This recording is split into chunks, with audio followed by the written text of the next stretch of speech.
सांप और चूहा की कहानी। एक दफा का जिक्र है कि एक जंगल में एक सांप और एक चूहा रहते थे। चूहा इंतहाई चालाक और चुस्त था, जबकि सांप हर वक्त सुस्त और बुज़दिल रहता था। चूहा हमेशा जंगल के मुख्तलिफ कोनों में घूमता रहता और नए दोस्त बनाता। इसके बरक्स सांप अपनी जगह पर सुकून से बैठा रहता, सिर्फ शिकार करने के लिए बाहर निकलता।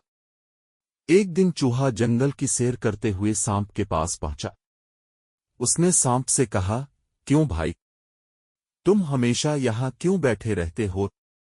बाहर जाकर दूसरे जानवरों से मिलना चाहिए। सांप ने जवाब दिया, क्या जरूरत है, मुझे तो यहाँ आराम करने में ही मजा आता है। चूहा हंसा और बोला, लेकिन अगर तुम बाहर नहीं निकलोगे तो कैसे जान पाओगे कि दुनिया में क्या होता है? सांप ने चूहे की बातों को सुनकर दिल में एक ख्वाहिश महसूस की कि वो भी चूहे की तरह दूसरों से मिले, मगर उसके खौफ ने इसको रोक रखा था। चूहा ने एक दिन फैसला किया कि क्यों ना मैं सांप को अपनी दोस्ती के जरिए बाहर निकालूं।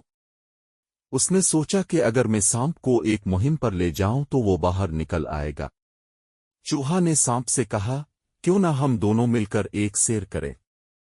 तुमने कभी दरिया की तरफ नहीं देखा, चिल्लो मैं तुम्हें दिखाता हूं। चूहा की बातें सुनकर सांप ने सोचा, शायद ये मौका जांचने का है। वो चूहे के साथ जाने पर राजी हो गया।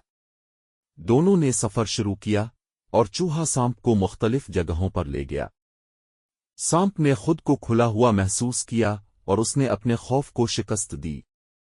दरिया के किनारे पहुंचकर सांप ने चूहे से कहा, मैंने आज बहुत कुछ सीखा है।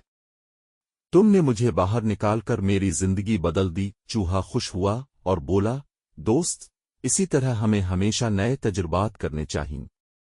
इस दिन के बाद सांप और चूहा बेहतरीन दोस्त बन गए। सांप ने चूहे के साथ मिलकर कई नए दोस्त बनाए और जंगल की मुहिम्मात में हिस्सा लेने लगा। इस तरह दोनों ने अपनी दोस्ती के जरिए न सिर्फ एक दूसरे की जिंदगी को बेहतर बनाया, बल्कि खौफ को भी सुरंगों किया। और यूं सांप और चूहा की कहानी एक सबक आमोज तजुर्बा बन गई कि दोस्ती और साथ मिलकर चैलेंजेस का सामना करना ही असल सुकून और खुशी है।